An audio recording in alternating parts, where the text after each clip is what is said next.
Welcome to AUSA's Army Matters. I am Mzinga Curry. And I am Major Brad Cooper. And together we bring you Army Real Talk. Hey ma'am, did you hear? This is a first for women in the space community. NASA will have their first all-female team to conduct a spacewalk on 14 March. No, I did not. Tell me more. So there's a Lieutenant Colonel, Anne McClain is her name, and yes, the Army has astronauts, and another woman by the name of Christina Koch. They'll be the first all-female team to conduct a spacewalk, and they're part of the Expeditionary Team 59 that's going up to the International Space Station.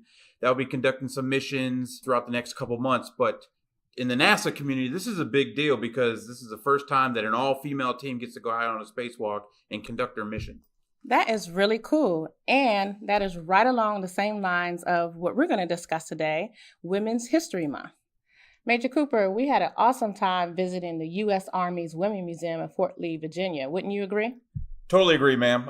Definitely a great visit. Something that every soldier in the Army needs to go visit down there at Fort Lee. What I particularly liked was when you first walk into the museum, you see these 5 life-cast white figures of women, and each one represents a different period of time for women's history. The life casts go from, the Revolutionary War to the Vietnam era, all the way down to the 21st century Army. And those life casts definitely set the tone for the entire museum. And we had an opportunity to visit with Dr. Francois Bonnell, the director of the museum. And here are a few things we discussed. Ma'am, did you know Dr. Brunel? A lot of great things as well. So I'm truly excited to be here. So she was a reservist for many number of years in the Ordnance Corps. So go Ordnance. She's also co-authored a book called Capturing the Woman's Army Corps, the World War II History Photographs of Captain Charlotte McGraw. It's on Amazon if you guys want to take a look at it. But here at the Women's History Museum, she's been a director since 2010. She's taught at various colleges and universities over the last 30 years. And you could probably truly say that she is the leading expert in the Army on women's history. So, ma'am, as you gave us the tour here today, and thank you again for taking your time for that, I saw some cool displays near the Global War on Terrorism. Can you tell us something about the first female to receive the Silver Star since World War II, Leanne Hester, and her backstory? Yes. During Operation Iraqi Freedom and Enduring Freedom, in the early years of those wars in 2003, 2005, 2007, there are lots of examples of fearless men and women on those battlefields. I would say that a lot of the changes that will come about in terms of the roles of women that we see today in the Army are attributed back to those heroic efforts as well. In fact, Sergeant Leanne Hester is a good example that you bring up of this. So Sergeant Leanne Hester's story and the story of the Raven 4-2 ambush in 2005 is a great example of heroics across the battlefield by men and women in the Army. Sergeant Leanne Hester was a team leader in a 10-man squad from the Kentucky Army National Guard. And they had been very well trained by Staff Sergeant 9, their squad leader at the time. And they responded that day to an ambush that had been put in place by the anti-Iraqi forces. They came upon that ambush, and they themselves were ambushed as well. And over the course of the next 15, 20, 30, 40 minutes, a firefight broke out between the anti-Iraqi forces. This squad was outgunned and outmanned by the enemy. But through their heroics, through their fast thinking, and through great leadership on the part of that team, they were able to defeat that enemy. I had the opportunity to do an oral history and to meet the team members when they came here for the opening of a large exhibit we did for them. And I remember asking Sergeant 9, the squad leader, as you were sitting on atop the vehicles and you're trying to very quickly figure out how you were going to react, and you ordered one person to stay on the gun on top and the other one to jump out of the vehicle and into the gully with you, did it ever occur to you that the person that did that would be a woman, would be Sergeant Leanne Hester? And he said, no, absolutely not. He said, we were a team. We trained that way. It didn't matter if it was a man or a woman. The bottom line is we had a job to do, and whoever followed those orders, I knew we would be able to succeed. And I realized at that point that this wasn't just a case of only heroics on the battlefield of men and women, but it's also a reflection of a truly integrated Army in which decisions are not being made based on your gender, but simply based on how you're trained and the needs that you had.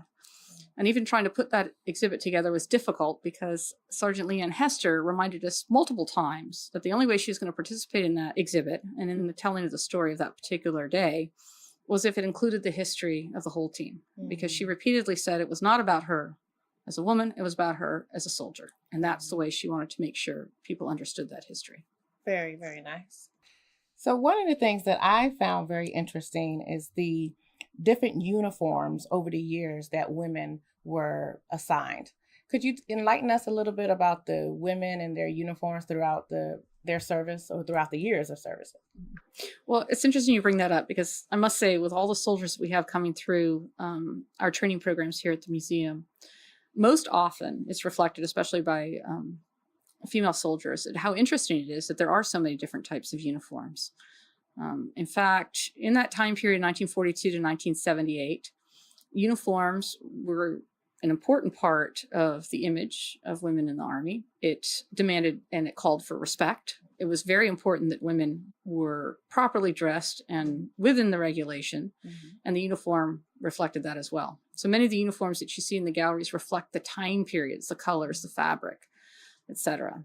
So it was interesting one day, a couple of years ago, the collection manager here, Ron Bingham, and I decided that we would count how many uniforms there were that women had worn between 1942 and 1978. And quite frankly, after about 50, we stopped counting. And so these are uniforms, PT uniforms, day uniforms, evening uniforms, any number of uniforms through the times. In fact, when WAC veterans come through the museum, they oftentimes will tell you the stories about those uniforms, what they liked and what they didn't like. And so it is kind of interesting now that the newest uniform that's going to be issued, the pinks and greens, of course, everybody asks, what's the pinks and the pinks and greens? But coming back to that uniform, because out of all those uniforms that most women will talk about as veterans, that was one of the most popular uniforms in terms of utility as well as being comfortable. Absolutely. Well stated. I agree. Very good. So one of the things that you discussed in our tour was cultural support and female engagement teams. And I believe you were talking about during the time of Iraq and Afghanistan. Could you elaborate on that? And so lots of changes take place on the battlefields of Iraq and Afghanistan that lead also to the policy changes. That is the opening of all of the positions to women in the Army. Some of that begins with the work that women such as Sherry Womack, working with a special forces team, did in the early years, 2003, 2004 in Afghanistan, through the women who volunteered to become part of the female engagement teams and the cultural support teams as well. So it's really the dynamics of the battlefield, the asymmetrical battlefield, with some very specific cultural norms for which the opportunity for women to serve in an expanded capacity comes about. That is for Army women. So the women who are parts of these teams, they serve all over the country on isolated bases as well as in larger units. And their job is to engage, literally, that portion of the population that their male counterparts, the male soldiers, can't because of those cultural norms. In a society that forbids a woman to speak to a male who is not a member of her family, means that a portion of that population cannot be engaged by our own Army. So the women on the female engagement teams and cultural support teams provide a very unique and important part of the larger scope of what they're doing on the battlefield. So whether they're participating in shuras, which are meetings between local populations, or helping local women to create businesses, or they are gathering intelligence, that work has become indispensable. So the work of women on the battlefields of Iraq and Afghanistan, in particular the work of women in the cultural support teams as well as the female engagement teams, demonstrates that when called upon, women will stand up to do the work that's needed of them. And that in itself leads to greater opportunities as well. In a way, yes, they might be proving themselves, but they're also proving that the institution, the Army as an institution, is also accepting of what those roles are. And that leads to progress and change also for the role of women. Absolutely. Excellent. So, ma'am, on top of all these great exhibits here, you just recently went through a renovation. Can you tell us more about that? Yes. So many of the policy changes that have taken place over the last 14 or 15 years, including the rescinding of the combat exclusion policy, the opening up of positions, and finally also, of course, opening up the last of the MOSs that have been closed to women, really prompted the museum and the staff here to think about what we were interpreting and how we were interpreting it. And so a few years ago, we decided that probably the storyline needed to be rewritten to a certain extent, brought up to date to include the last 30 years, and in particular, the last 15 years of war. And so the museum went through a physical expansion as well as a complete redo of all of its exhibits. So where the museum had dedicated about 2/3 of the space to about 1/3 of the story, because it originated as the Women's Army Corps Museum, our goal here was to better balance that and also to provide the relevancy to the public, to the students, both in uniform as well as out, and to also provide an opportunity to tell more of the stories and display more of the objects that we weren't able to before because of the size. Awesome. And then can you also tell us about the educational aspect of the Women's Museum, the outreach that you guys are doing through your educational program? So we're very proud of the expansion of our educational programs over the last decade. We have thousands of soldiers, as well as many civilian entities, as well as K-12 programs. We support civic organizations, either through outreach by sending speakers or creating a presence somewhere, or by having them here at the museum. We have a broadcast studio that allows us to take the story that's here in the museum and all of its wonderful aspects of that and to project it literally across the world. We're very proud of the reach that we have, as well as the contributions we make to our community. So to our listeners out there listening today, if you guys want to know more about the Army Women's Museum, look them up on the website at www.awm.lee.army.mil.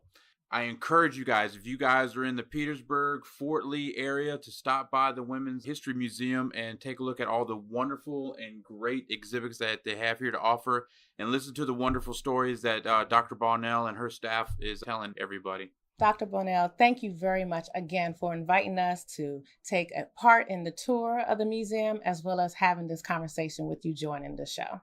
Thank you, ma'am, for your time, your expertise, and your true patriotism. Please keep up the good work teaching the younger generation on how important it is for not only for women's history, but for equality across the board. And sharing the stories. Which was awesome. Well, thank you for that opportunity. And thank you for visiting. Listeners, as you can see, we had a wonderful visit with Dr. Bonnell at the U.S. Army's Women's Museum. Be sure to subscribe to the Army Matters podcast on iTunes and everywhere podcasts are found. Keep it locked in here for all Army Matters. And for next week's episode, enjoy Family Voices. AUSA is the U.S. Army's professional association, a voice for the Army and support for the soldiers. For more information about AUSA or to become a member, visit ausa.org. And listeners, be sure to have a beautiful yet productive day. Oh,